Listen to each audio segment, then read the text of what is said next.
guys, welcome back to Pop Culture with Pat. So I am so excited to be joined by today's guests. Today we're going to be talking all things Hulu's Paradise with Agent Robinson herself, Krys Marshall. Thank you so much for coming on the show today. Yo, how you doing, Pat? I am great. How are you today, Krys? I'm doing good.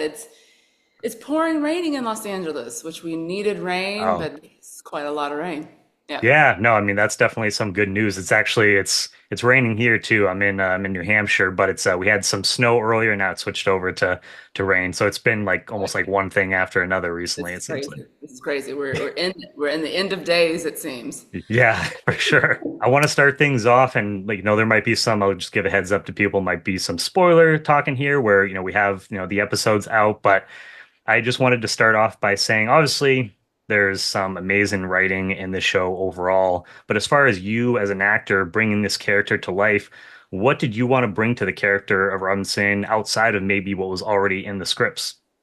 Hmm, that's an interesting question. I think for me, the script really is the foundation of where you begin the work. I know a lot of actors operate with a lot of imagination and sort of building circumstances and worlds that are not on the page. And for me, like I truly do treat the material like the Bible. But then from there, I build out.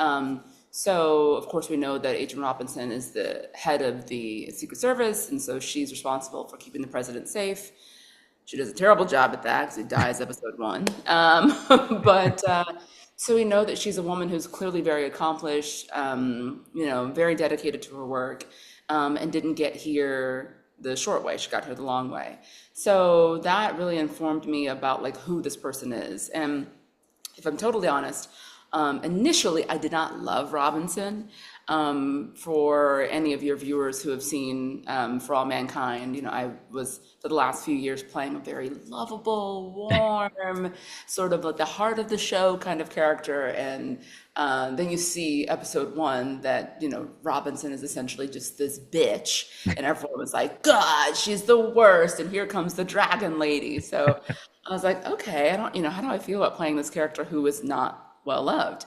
But of course, I have, enormous confidence in Dan and am a huge fan of Sterling's work and was excited to enter this world with them. So it was a real challenge to play a character who, on its face, is sort of the villain, and is the adversary to our hero. And then as time progresses, and if you're up to date and you've seen episode five, you'll see that these two become unlikely bedfellows. And as time goes on, really become sort of driving force behind solving the mystery of who killed the president. So it took time for Robinson to grow on me. And as she did, I just began to really love her.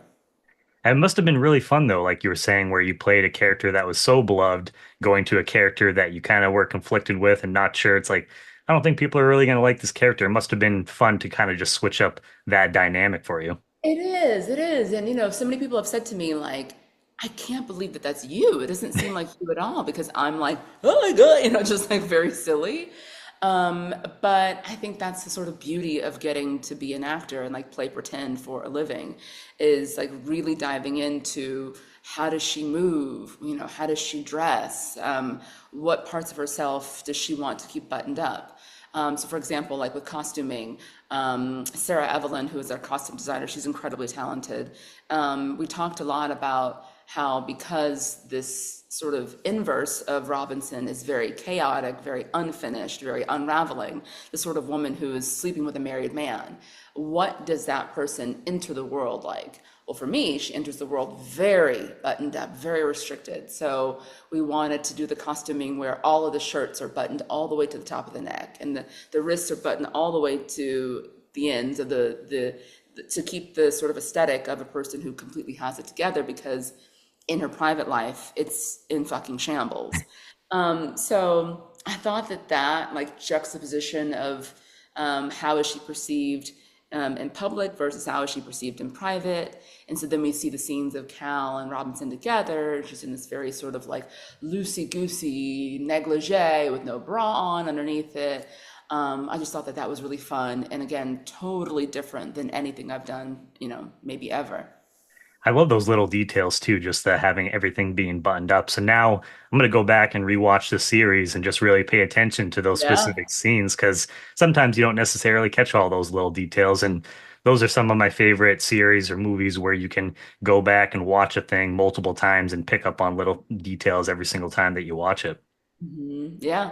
Yeah. And I think that, as an audience, you may not pick up on each detail, but you're receiving the show as a whole. And there's something about it that tickles part of you that goes, ooh, I like this show. I don't know why.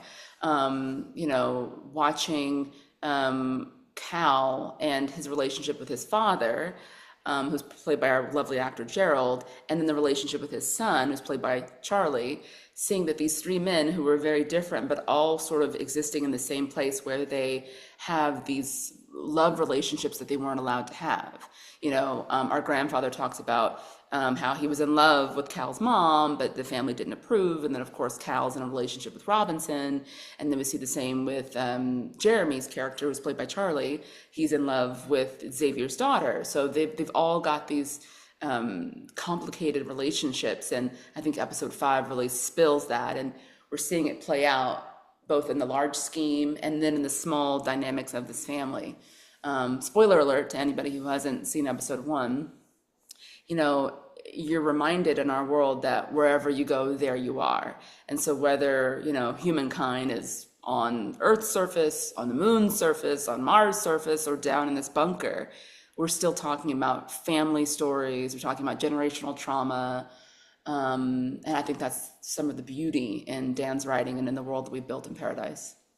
And this is the show that's definitely filled with a lot of twists and turns. Every single episode, it seems like, at the end of the episode, you find out something that you weren't expecting. Now, I'm curious for you as an actor, are you someone that when you get a script, you trying to put together the pieces of what maybe is coming around the corner for before you get the next script? Or are you someone that likes to be surprised and just you're like, all right, I get the one script, I wait till the next one comes in. Do you theorize at all as an actor or? I mean, I am a naturally anxious person, so I hate surprises. So this is the kind of show that gives me like agita because I'm like, oh, I need to know exactly what's going to happen next. So it's tough. I'm always trying to mine information from Dan and shooting him emails like, so if this happens, then how, and he humors me. When we started the show, I was actually, I realized I can't, oh, I have to stop. That's Oh, no, revealing. that's worse. Yeah, I don't want to I want you to almost get into any revealed too trouble. much. I was like, wait, let me stop there. I'll just say that he humors me and helps me understand a lot of how our world is very similar to the real world, namely about climate crisis. I'll just leave it there. That there's so much that I didn't understand about how we ended up in paradise.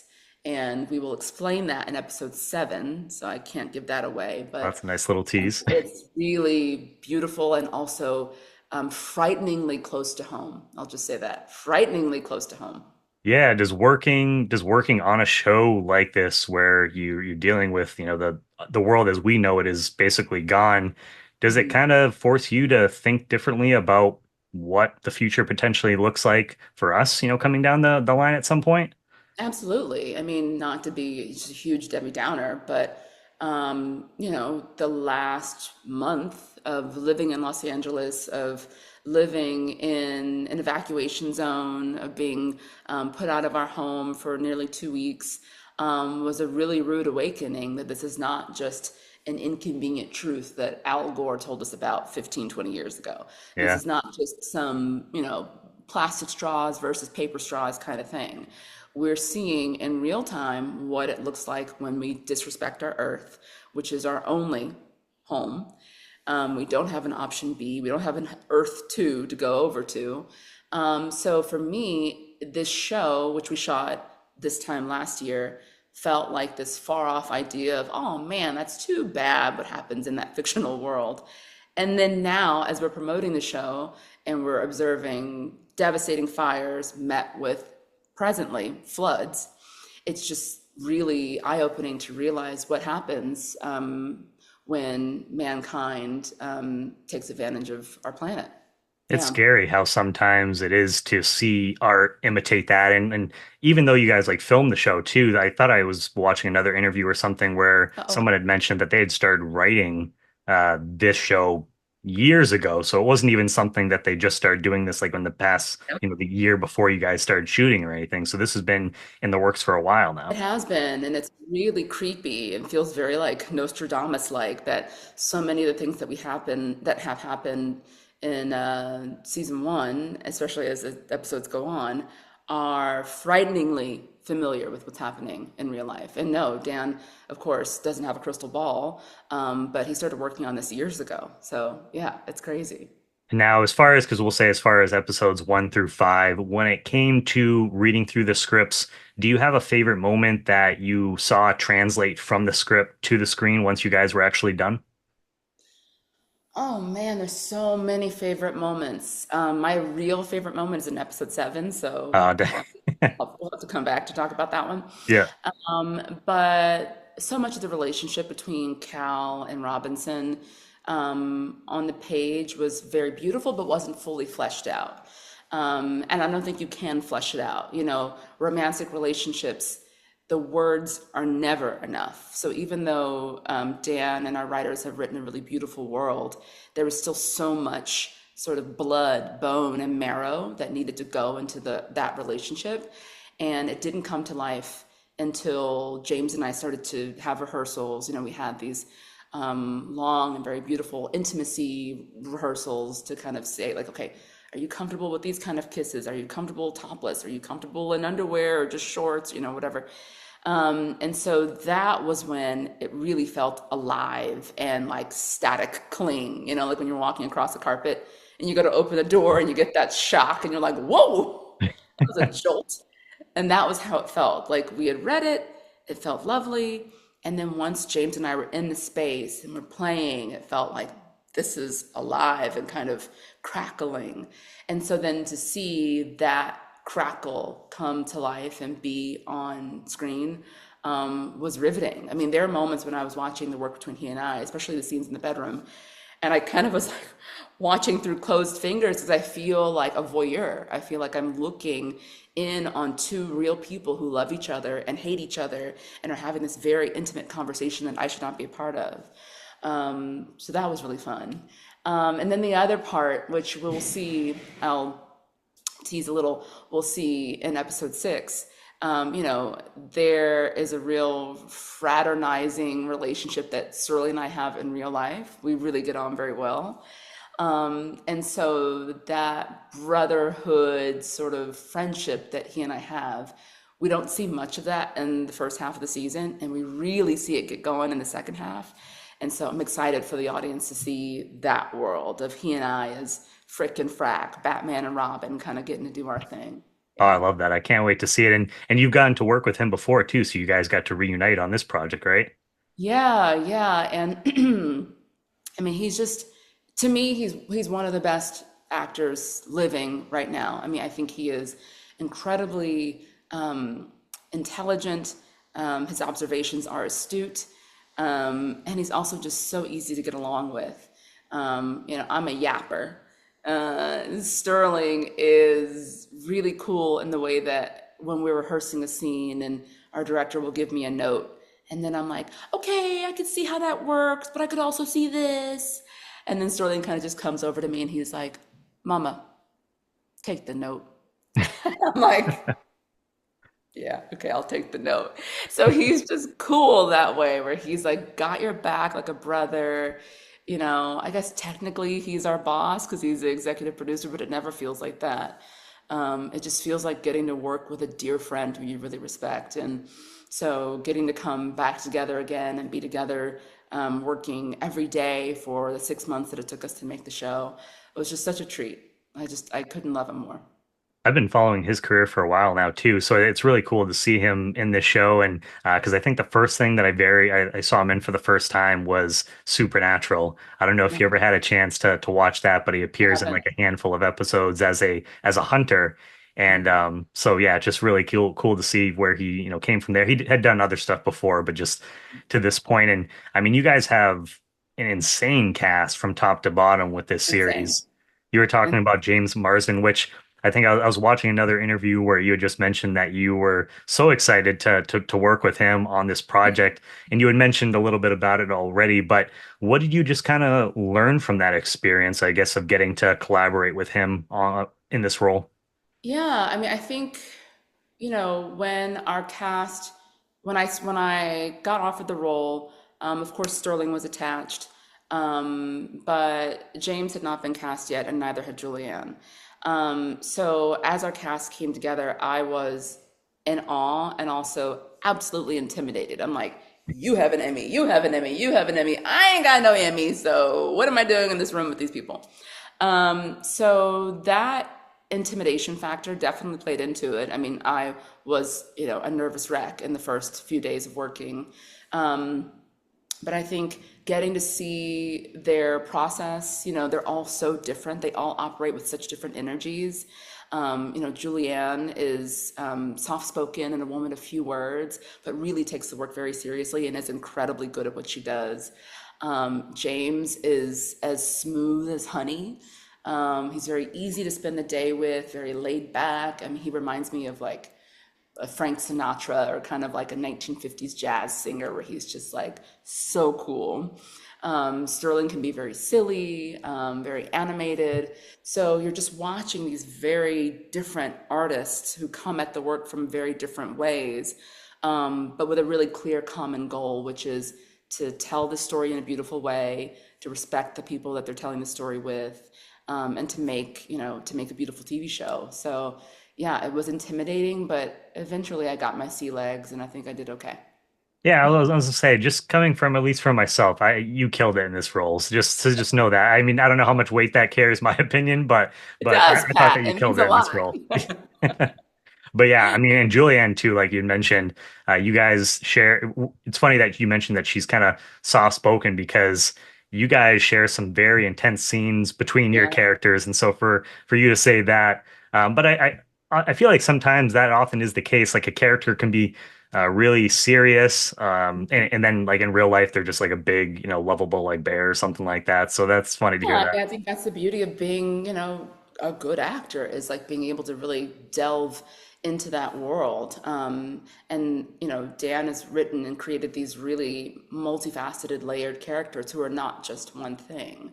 I think Robinson is not just this tough as nails, Secret Service agent, but she's also a woman in love, a person who's surrounded by chaos, who's trying to find answers.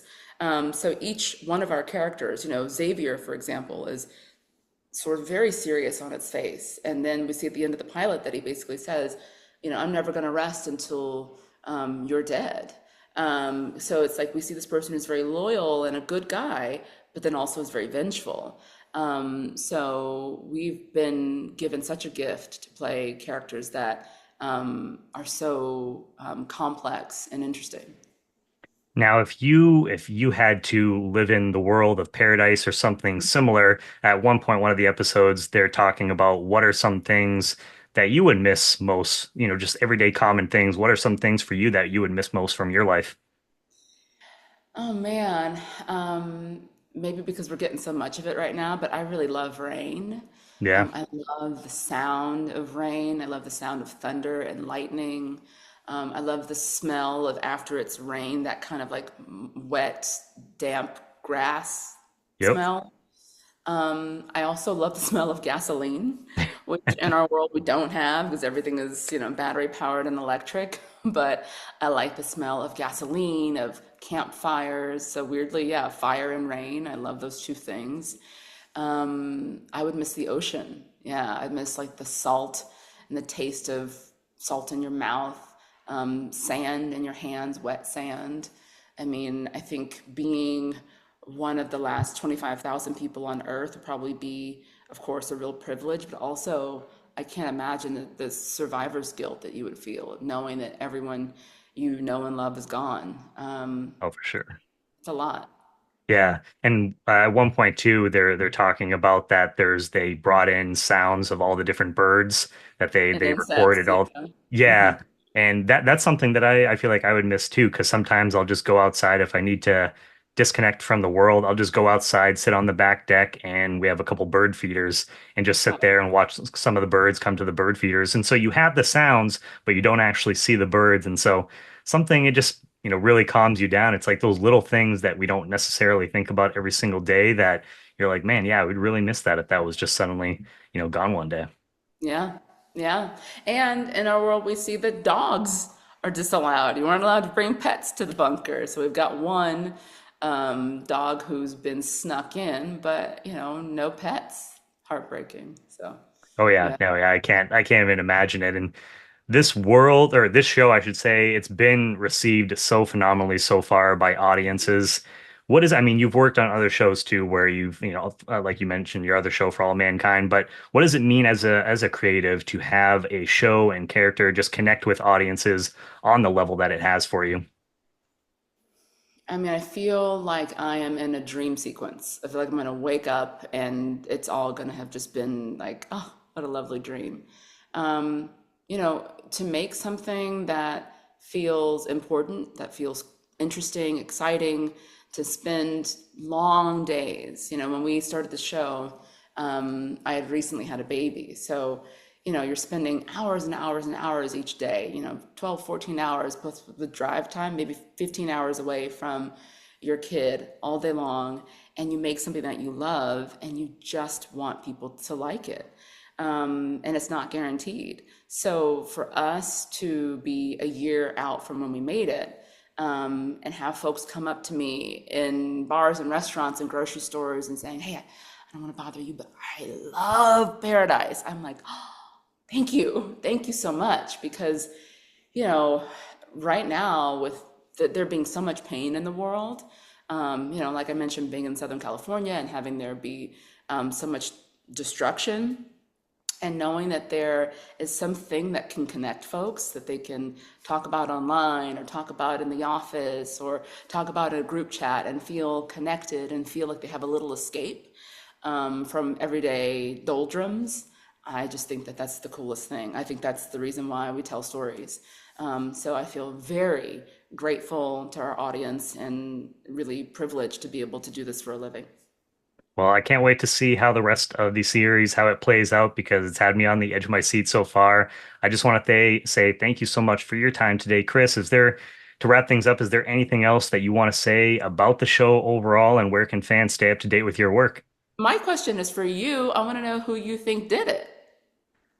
Man, it's like every time that I feel like I've had a guess as who it could be, because I thought at one point that I thought it was going to be Billy, but then obviously that was wrong. So right now, I honestly have no clue, no clue. So I'm excited to see how it plays out. Which we got a couple more episodes. So Yeah, yeah, it's a lot of fun. I'm excited to talk to journalists every day and get to share about the show. It means a lot that we've gotten your support and support of other people who like it. It means, that our voices are being heard, and I'm over the moon. So thank you for sitting down with me. It's a oh, lot of fun. thank you for your time because I know yeah you're busy too. So yeah, thank you for your time today, Krys. You are welcome back anytime in the future, and fans can stay up to date with you. I believe. Do you have like Instagram or other social media? Yeah, it's just my first and last name, Krys Marshall. All right. Well, thank you so much, Krys. It was a pleasure getting to have you on the show today, and hope you have a good rest of your day. And we'll have to have you back on at some point. Thanks, Pat. Stay dry. Yeah, thank you. You too.